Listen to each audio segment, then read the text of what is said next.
Batman Forever não foi apenas mais um filme de herói vistoso. Foi um carnaval caótico de excesso neon, egos em conflito e interferência do estúdio.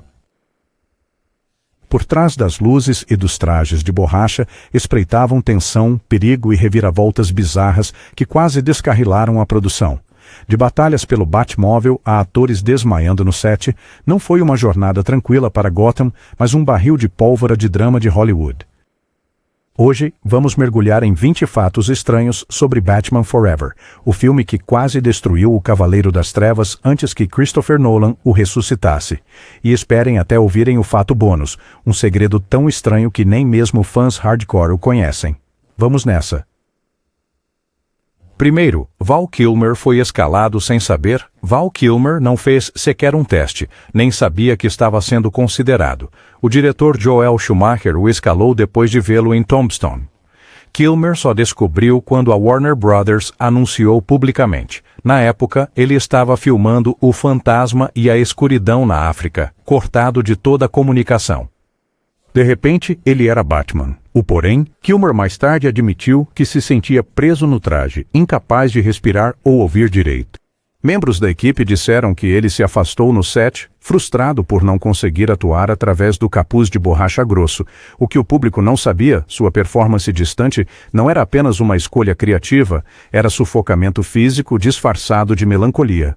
2. Os infames mamilos no traje do Batman. Sim, os mamilos do Batman não eram para ser uma piada. Schumacher e o figurinista José Fernandes modelaram a armadura em estátuas gregas e estudos anatômicos. Acharam que daria um heroísmo clássico ao visual do Batman. Em vez disso, provocou um escândalo. Críticos zombaram, fãs se revoltaram e a imprensa o apelidou de Traje do Mamilo.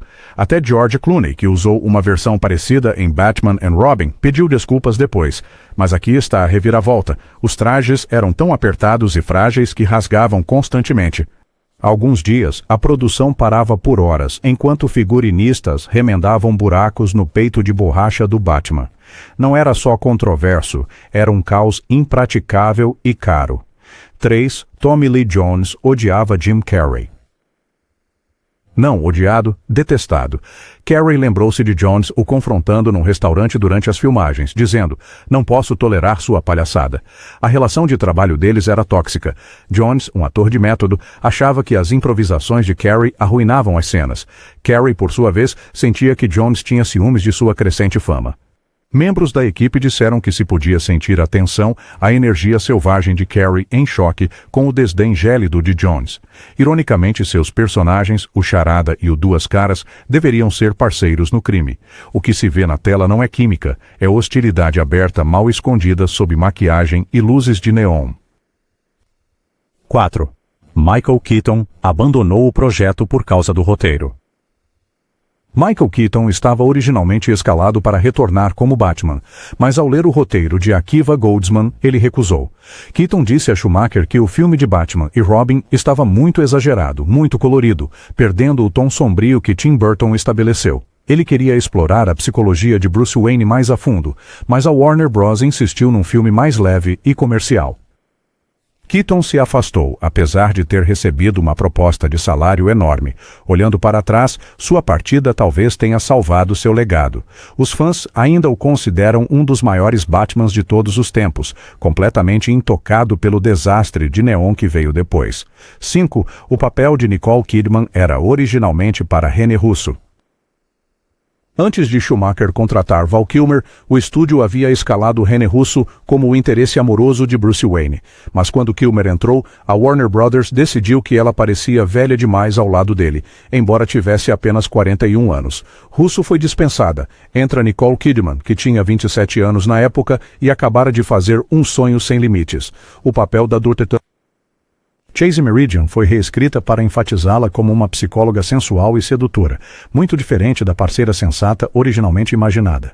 O que o público não percebeu, sua personagem não era apenas um colírio para os olhos, mas uma guinada de última hora do estúdio que substituiu uma atriz experiente por uma jovem mais vendável. 6. Jim Carrey quase chegou a sufocar dentro de sua fantasia do Charada.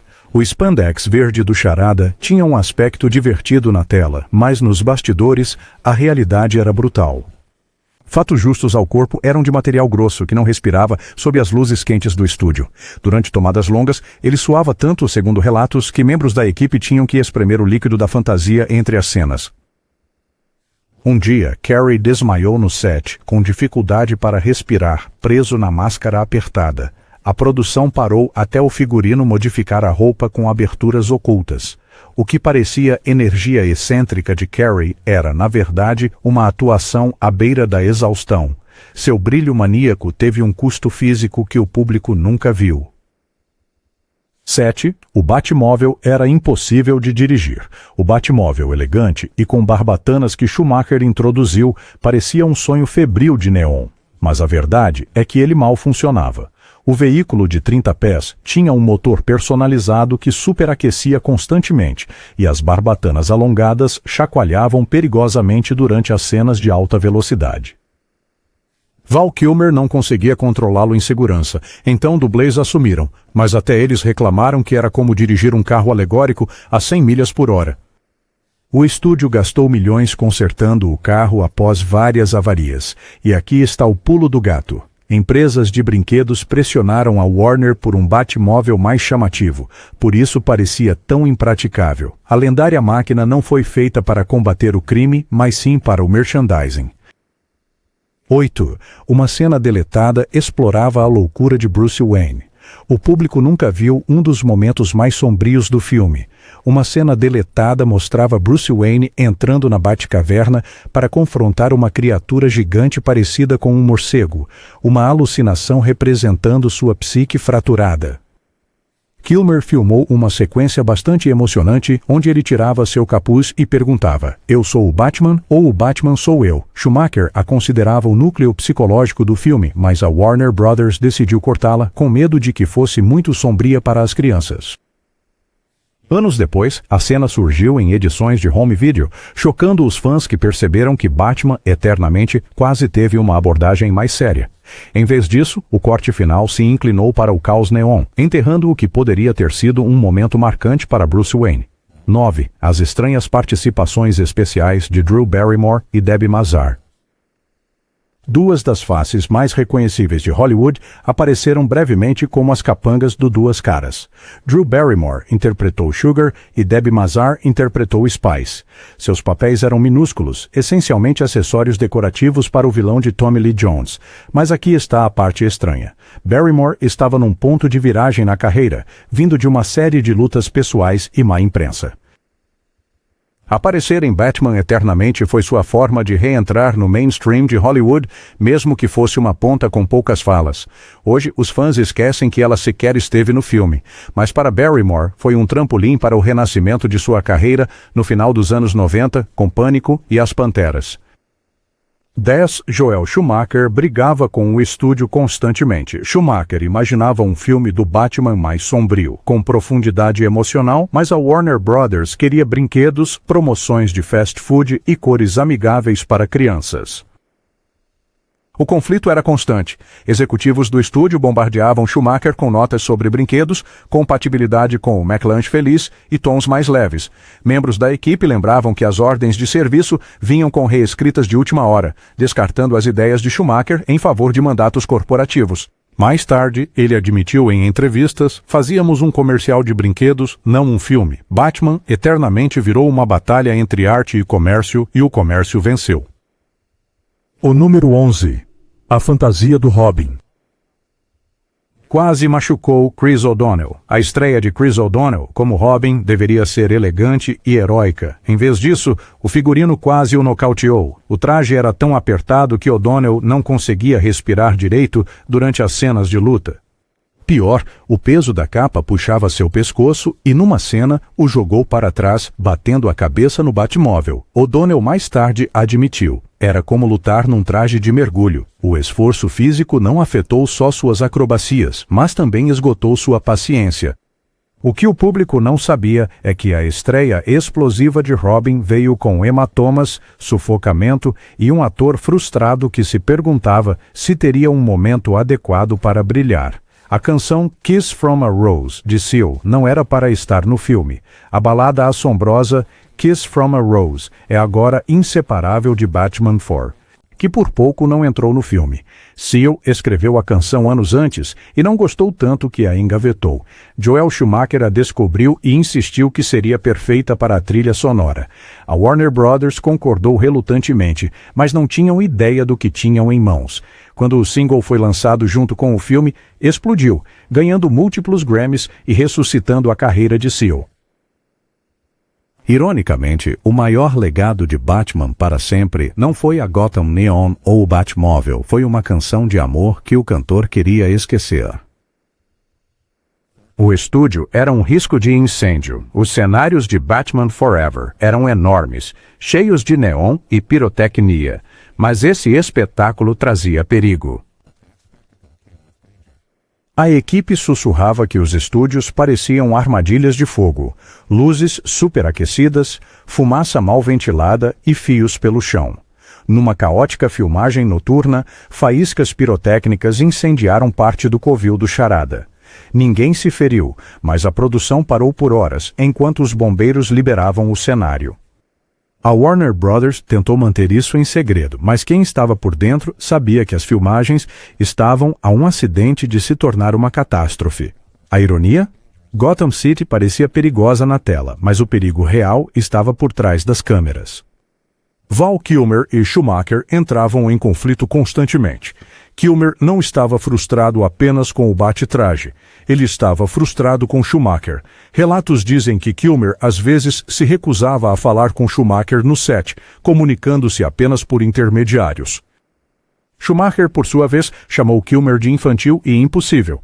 A rivalidade ficou tão intensa que a Warner Brothers decidiu discretamente não trazer Kilmer de volta para Batman e Robin. Kilmer mais tarde admitiu que se sentiu desvalorizado, pois o figurino limitava sua atuação e Schumacher priorizava o espetáculo em vez do personagem.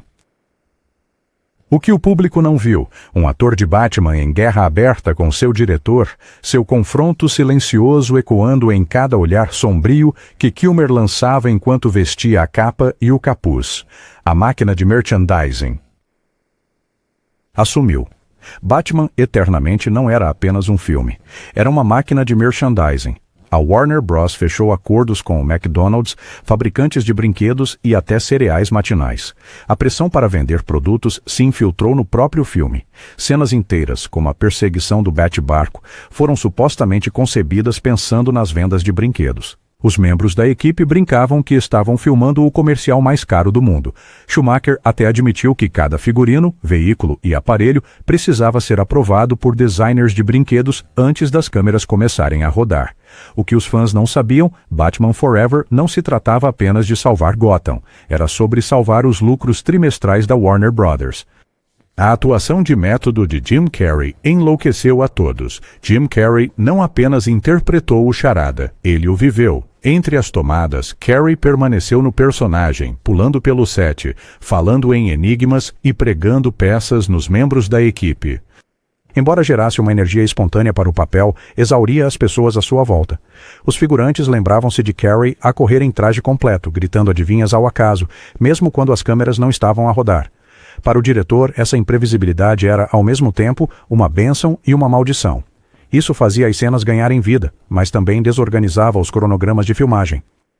Tommy Lee Jones o detestava, e até Schumacher admitiu que as palhaçadas de Carrey eram um desafio para conter. O que os fãs viam como brilhantismo selvagem era, nos bastidores, um caos mal controlado. Um final deletado do Charada realmente mudou tudo. A versão cinematográfica termina com o Charada completamente quebrado e derrotado, mas um final alternativo levou as coisas para um lado bem mais sombrio.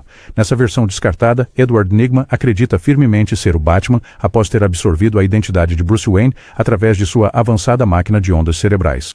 Trancado no asilo Arkham, ele grita, "Eu sou o Batman", várias e várias vezes enquanto os guardas o contêm. Schumacher filmou a sequência, mas a Warner Brothers a cortou, temendo que fosse muito perturbador para o público mais jovem. O final sinistro teria tornado o Charada mais trágico do que cômico. Em vez disso, o estúdio impôs um final mais seguro e cartunesco, outro exemplo do potencial perdido de Batman Forever, soterrado pela interferência do estúdio. Chris O'Donnell quase desistiu antes.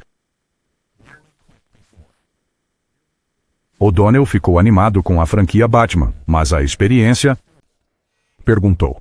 Ele estava frustrado com o papel de Robin, mais como ajudante mimado que parceiro. Pior, o traje o deprimia, e ele suava entre as tomadas, isolado dos colegas. Ele mais tarde confessou: "Eu me senti como um adereço para merchandising." Quando Batman and Robin chegou, O'Donnell admitiu que só voltou por razões contratuais, não por paixão.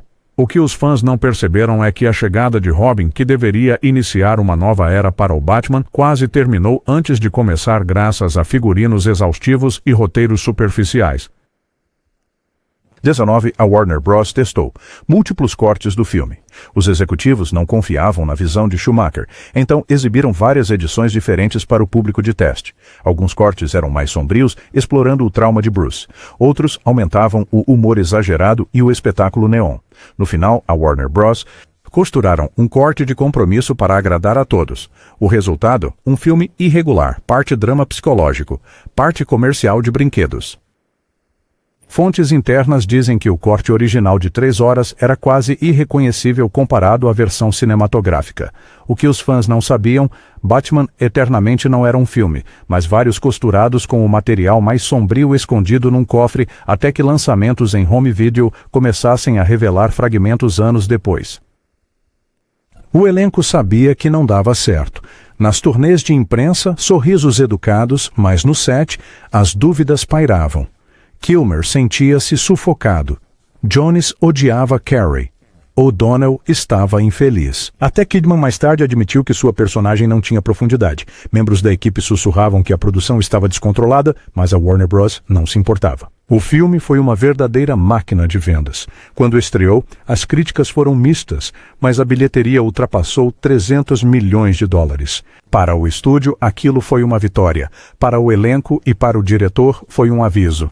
Batman Forever obteve sucesso financeiramente, mas falhou artisticamente, preparando o terreno para o notório desastre de Batman and Robin apenas 2 anos depois. Fato bônus, uma teoria de fã que se tornou realidade.